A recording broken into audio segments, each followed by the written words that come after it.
This is the Rays POSTCAST, your instant game reaction for the Tampa Bay Rays, part of the Locked On Podcast Network. Your team every day. Hello and welcome to the Tampa Bay Rays POSTCAST, your spot for instant Rays reaction after every single game. My name is Jonathan Shields. Make sure you guys go follow me on Twitter at Johnny10Shields. Hard to believe it, man. The Rays are 2.5 games back from a playoff spot. What a turnaround by this team. What a performance by this team. We're going to break it all down. We're going to talk about how I thought Adrian Houser was really good, and then he, had one pitch and got short porched for a home run. And it was ironic because that was only a home run hit in the game. The Rays had 19 hits, not a single one of them went over the fence. We're going to talk about how the Rays are now on a 6-game winning streak, their longest of the season. Hard to believe that the 2.5 games back. Talking about another big series on deck, man. The Cleveland series. Rays can't let the foot off the gas. I said 6-1 homestand. You're really cooking. The Rays are well on their way to that, and we're going to look ahead to that series. But first, we got to talk about the offensive domination that was put on display today. This is what you'll be talking about. The Rays had 19 hits, 19, a season high, 9 runs, got it started early in the first inning, and that's where we're going to get to our turning point because it was so important for the Rays to grab the lead early. Time to reveal where the game was won or lost. It's the turning point. It starts with a Yandy single. Yandy, by the way, or Yandy double. That just went inside the line. And all this was right after Adrian Houser had a 3-pitch inning. It was boom, boom, boom. Rays are immediately up the bat, and the Rays went right to work on George Kirby, who was a little bit angry tonight, to say the least. We get a Yandy double. We get a Brandon single. We get a Junior single. Then we get a Josh Lowe RBI single, and then it just all went from there. We got a Magnum single for Dusha. Hit a sac for a flash fly that Josh Lowe somehow scored on. That was crazy. And then another thing was so important, the Rays kept it going to the second inning. They were not satisfied. Brandon Lowe with the sacrifice. Shout out Bob Seymour for going the other way with the ball. Then Caminero just with a special swing from Junior. Just rockets a 112 off the bat, right off the wall for a double. And then the Rays kept it going from there. I thought Hunter Fiducia looked really comfortable at the plate. He's looked comfortable at the plate for a little bit now. It's about time that some of those swings started to go his way. Yesterday he got unlucky with the swing, but he just continues to, I think, put up really competitive at bats. And obviously, Brandon Lowe hits the sac fly in the 5th. All of a sudden, it's 9-0, and you're not even through, and you're barely halfway through the game. So, I mean, the Rays just kept on stacking hits, and it could have been more if it wasn't for a double play with the bases loaded. If it wasn't for a nice play by Naylor with the bases loaded. So, the Rays scored 9 runs, had 19 hits, but I thought left some meat on the bone. But they were so locked in tonight, and I tweeted this. Brian Anderson said before the game that this is a must-win game if the Rays want to make the playoffs, and that the Rays need to play like they have nothing to lose. That's exactly what the Rays did tonight. They played inspired baseball, absolutely inspired baseball. I can't believe they're in this position when not even barely exactly a week ago they were 7.5 games back. I mean, that is unbelievable. They lose in Cleveland, get a 7.5 games back, and I said maybe this is what I had to say. That, we already know Rays POSTCAST plays on the Clubhouse TV. He's probably live right now. But I'm just kidding, obviously. But I said, I'm not talking about the Rays. And playoff chances to get the 4-3 back. Guess what? They're 2.5 games back. And the Rangers lost earlier today. And the Royals, who the Rays need to lose, have a runner on second with 2 outs. And Vinny Pasquantino up at the plate. And he's currently in the midst of a 10-pitch at-bat trying to tie that game. But if the Royals lose, then things continue just to get interesting. I cannot believe the Rays are in this position from where they were earlier. But we got to keep talking about this offense, especially with our player of the game, Yandy freaking Diaz, man. This is the Locked On Player of the Game. We talked about Yandy. We continue to talk about Yandy, but since June 3rd, he's hitting like almost 330, which is absurd. 5 for 5 tonight. Most hits in a game of his career, first 5-hit game since Tommy Pham did it in 2019. And it was Yandy doing what Yandy does. It's him going the other way with it, except ironically on his last say he pulled it. But he's just been so consistent this year since June, and he's been a positive all year, man. All he does is hit. All he does is rake. He's on the doorstep of hitting 300 again. He's going to probably hit over 290 again this year, man. Just a special player for the Rays. He's a leader in that clubhouse. The team kind of goes as Yandy Diaz goes, and he's been going real well lately, man. I mean, Yandy Diaz has just been a joy to watch. that top four of, Chandler, Yandy, Brandon, Junior, Josh Lowe starting to contribute. And the Rays are doing all this without Jonathan Aranda. Maybe he's back this year, maybe he's not, but he was the all-star this year. He should have been the starting first baseman in the all-star game. He obviously was the Rays' best hitter this year, and the Rays are doing all this without him. So the Rays lineup, I feel like, can only get better for the rest of this year going forward, man. I mean, the 6-game win streak for the Rays, their longest of the season. Now the Rays are in the midst of, and I said it before, the Rays are gonna have to go on an 8-2 kind of type run in order to get where they want to get to. Well, guess what? The Rays did that. The Rays are 8-2 in their last 10 games. They've now won 6 in a row. They move to 2.5 games back from the wild card. If the Royals lose, they'll be tied with the Royals at 2.5 games back, only a game back from the Rangers, and then obviously you're still chasing down the Mariners. Now, the odds are still stacked up against the Rays. The Mariners will go play the Braves, and of course, Hyun-Sung Kim, who hit a home run today. But they play the Mariners, they play St. Louis, they play Anaheim, they play Kansas City, they play Houston, they play Colorado, they play the Dodgers. So they have a mix of easy games. I would classify the Atlanta games, but they get the 3 best pitchers for Atlanta. I would classify the St. Louis games as semi-easy. They avoid Sonny Gray. The Anaheim, the Angels games, semi-easy. Royals, it's a coin tip. At Houston is a huge series from Colorado. Obviously, you assume they'll sleep there. And then the Dodgers, hopefully the Dodgers are still fighting for the division at that point. But, that's type of things that the way the Rays have played, we have earned the right to talk about that. We have earned the right to look at other teams' schedules to see who are going to play. And, the Rays get 2 more series of playing teams that aren't elite before they enter a stretch where they play some really elite teams, starting with the Cubs at Wrigley, and then obviously trickling down to playing Boston and Toronto. They put Toronto like 7 times in the year. Is mixing with Baltimore in there as well. So, the Rays need to keep taking advantage of these teams that aren't elite. And let's see how long they can get this win streak at. It's at 6 right now. I just can't believe that the Rays went on this run that we talked about that they have to have. They need to have a run like this. And they still have to go uphill to do it's an uphill battle. But 2.5 games back now, you can really start to believe. You can really start to believe that this team can do it. But we're going to talk about Adrian Houser. We're going to talk about the big series with Cleveland on deck. We're going to look ahead to that series right after this. This episode is brought to you by Upside. Hey, Rays fans, are you still paying full price for gas? Stop leaving money behind and get real cash back every time you fill up with the free Upside app. Simply download the free Upside app in the App Store or Google Play right now and start earning cash at the pump today.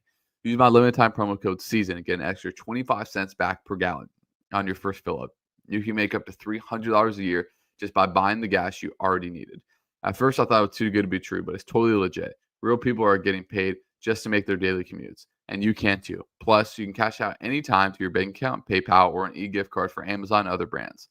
Don't let this offer drive on by. Download the free Upside app now using my limited time promo code SEASON for a limited time 25 cent per gallon bonus. That's promo code SEASON.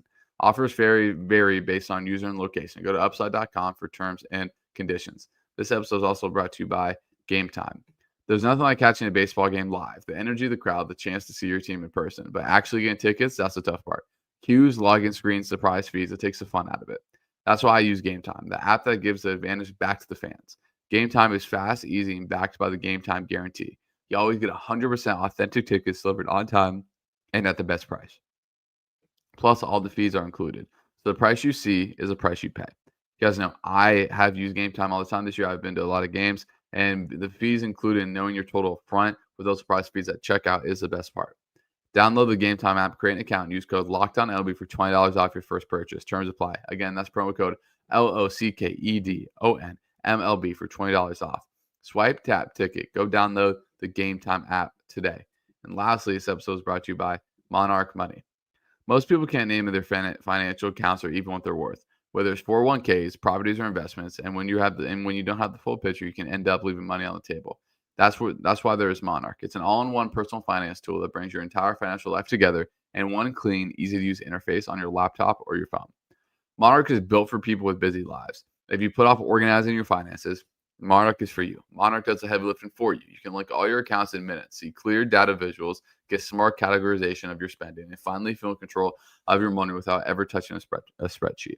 And you can identify that you aren't saving as much as you thought. Monarch helps you get notice and inefficient investment allocation, discover forgotten 401ks from past jobs. Don't let financial opportunities slip through the cracks. Use code LOCKEDONLB at monarchmoney.com in your browser for half off your first year. That's 50% off your first year at monarchmoney.com with code Locked On MLB. Again, if you guys are in the live, make sure you leave a like and comment. As let's talk about Adrian Houser, because I thought he was really freaking good today.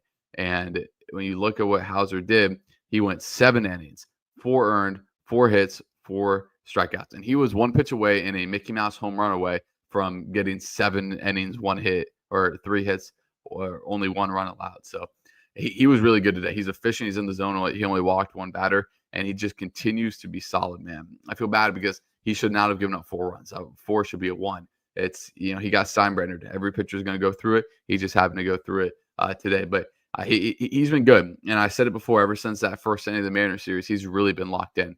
And I expect him to continue to be locked in going forward. The Rays only using 2 pitchers. No Pete Fairbanks this series. I don't know if that's intentional or not. It obviously wasn't going to pitch today, but again, just something to continue to monitor. But the Rays have won 6 games in a row, back over 500. Just crazy. As we look at the game tomorrow, as the Rays were supposed to face Gavin Williams, but apparently he got scratched, as Logan Allen will start for the Guardians. He'll face Ryan Pepio. Pepio has been really good for the Rays, as we know, but Logan Allen for the Guardians, he's 7-10 with a 4.42 ERA. His last time out was against Seattle last Friday.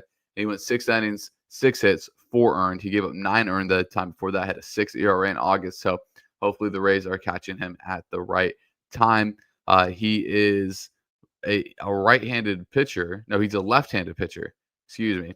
And righties hit really well off him. Righties hit 277 off him. So expect Everson Pereira in the lineup tomorrow. Expect Christopher Morel in the lineup tomorrow. Just those left-handed bats or those right-handed bats that you normally see, expect them in the lineup tomorrow. That might be why Cleveland shuffled around the rotation a little bit with the struggles that the Rays have had against lefties this season. But that will be the only lefty they face. So they face Tanner Bybee, who they had success off earlier this year already. As they know, they'll face Mazesik again, who dominated the Rays his last time out. And then the last game, they'll face Ciccione, who they also already faced this year, and he had a pretty successful outing against them as well. So no Gavin Williams, which take that as you may. The Rays, he was probably their best pitcher going forward, but he has done some good stuff with the Rays. But the Rays have to face a tough lefty, and the Rays still, even though they've been better, obviously, than they were at the beginning of the year, they have been, they still struggled last time against the Guardians. Let's get to the comments. We go to Gary. He says, "Cannot be happier or prouder with this team, the way they have responded by sweeping this must-win series. What a dominating performance this evening. This very much compensated for the sweep in Seattle." Yeah, it did, man. I mean, they look good doing it. This was a dominant sweep for the most part. They were dominant today. They were dominant Monday. They just continue to be solid. This is an important point Gary brings up again. He says, Texas has already lost, and look at Kansas City's losing the bottom of the 8th. Now, bottom of the 9th, they're losing 4-3 to the Angels, as that game is in the bottom of the 9th, 4-3, just ready to get started. So hopefully Kenley Jensen can shut that one down. Let's go to I Love Legos. He says, talk about a much-needed sweep. Trying to remember the last time we swept the Mariners. It's a good question. Maybe 2023. It's just off the top of the head. I don't really know. Let's go to Evan Barnes. He said, never ever count this team, the relentless Rays. A lot of people did count this team. There are a lot of people that comment only negative things on the post that count out this team back in June, even when they're playing well in July, obviously, when they got hit with a wall. But it's a long season, guys. 162 games, a long season. And the Rays still have 24, 23 games left. And, the Rays, again, could lose 4 in a row right after this. I obviously don't think they're going to, but relish this moment, relish this win streak, and let's hope the Rays can go win a series against Cleveland. Let's go. I Love Legos. He says 2.5 games back, we can for sure do this. I was a little uncertain we can make the playoffs, but the mind has been changed. If we do well against the Guardians, we're so in. And we're still have to scoreboard watch with the Mariners. So, that's the tough part. So as we go to Nuzzy, he says, just look at the Rays' expected win-loss record, 76 and 63. That would put us 3rd in the AL wildcard and better than teams ahead of us by a lot. I think we've gotten lucky this season. Yeah, and he says we're seeing some positive regression. Yeah, I agree that there's a lot of that I agree. This year, more than any other year, I feel like the Rays lost more games than they should have won. And the projected win-loss record says that. But the only thing that matters is the actual record there. And the Rays are 70-69. So everything's still right at their fingertips. And let's hope that they can still go win a series against Cleveland. As we go to Mike H., he said Jake Mangum received the team's Heart and Hustle Award. Yeah, well deserved. He's just a great player. As we go to Matt Blankenship, he says thoughts on Josh Lowe getting hit. Don't love it. I don't I don't love the throwing at people. Like, yeah, it's old school part of the game, but I mean, these guys throwing 97 mile per hour fastballs at people. Like, I don't like it. And like George Kirby was incredibly immature doing it. Like, the Rays lit him up. You got to take that like a man. Take down the chance. Shortest out of his career, 10 hits. The Rays were all over him. I think throwing at someone is incredibly petty. It didn't help. Hunter Fiducia ended up scoring some of those runs anyway. So, yeah, I don't like any of that. Obviously, he'll probably say it's not intentional, whatever he wants to see. So, yeah, we will see as we go to Sarah. She said, will not be watching the Rays tomorrow. NFL season kicks off. Yeah, not acceptable. Everyone's got to watch the Rays tomorrow. It doesn't matter what time it is, especially when the push that they're in. Have the NFL game on the computer, on your laptop or something. You can stream it on Peacock or whatever NBC uses for the Eagles-Cowboys season opener. We got to watch the Rays. Need our support more than ever. So there are 20 people in here right now. So I've been saying this. I expect 20 likes right now on the live stream when I go back to look at everything, make sure everything's posted right. So again, make sure that you guys like and comment to get this out there. The Rays are playing well, which means the postcasts are even better. So the Rays will continue trying to play very good baseballs. The Angels lead the Royals 4-3, 1 out in the 9th inning. So if the Royals lose, that is just a step in the right direction for the Rays to continue to try to battle back this in the standings. So obviously Cleveland they played Boston and they lost 2 of the 3 games against Boston. They blew them out today though. So Cleveland's A bullpen will unfortunately be pretty healthy and ready to go. And part of the reason why the Rays were able to gain ground on the Mariners because Cleveland took 2 out of 3 from Seattle. So Seattle finishes, or they now go to Atlanta. So they start their road trip going 1-5, which is pretty brutal for the Mariners. So as we start to wrap it up here, again, I appreciate all your guys' support. Again, make sure you guys leave a like on your way out of here. The Rays aren't going anywhere. They're right back tomorrow night. Hopefully, we're talking about 7 wins in a row, and we're talking about the Rays maybe even being a game and a half back. It's just craziness to even think. Long time. 23 games is a long time. That's an eternity. The Rays in 7 games has completely turned their season around. They've gained 5 games in the last 5 games on the Mariners in the last 6 games. It's just incredible. As Gary says, the Royals just lost. So there you go. The Rays are right in it. The teams that they have to jump now to make that wild card spot. I mean, I trust the Rays more than the Royals, and I think the Rangers eventually are just going to nosedive. Their lineup right now just looks unrecognizable to what it was at its peak. So, yeah, I think the Rays are in a really good spot, but it is all up to the Mariners, in my opinion. The Mariners still control their own destiny. They got some winnable games coming up. The Cardinals series is winnable. The Braves series, they should win, but hopefully those teams can help us out if the Rays continue to try to climb back in this thing. So, again, I appreciate everyone for watching. Make sure you guys leave a like before you get out of here, and we'll see you guys tomorrow night.